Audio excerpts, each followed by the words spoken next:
அமைதியாக இருந்தது அந்த பழைய நூலகம். உயரமான மர அலுமாரிகள் நூற்றுக்கணக்கான கதைகளை சுமந்தபடி நின்றன.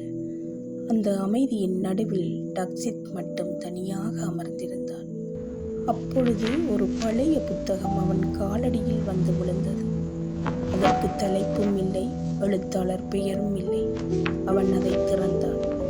இந்த கதை தன்னால் எதுவும் முடியாது என நினைக்கும் ஒருவரை பற்றி. ஆனால் அது உண்மையில்லை. அவன் அதிர்ச்சியடைந்தான். அதில் இருந்தது அவன் வாழ்க்கை, அவன் பயம், அவன் தனிமை. இதை யார் எழுதியது? அவன் சிந்தித்தான்.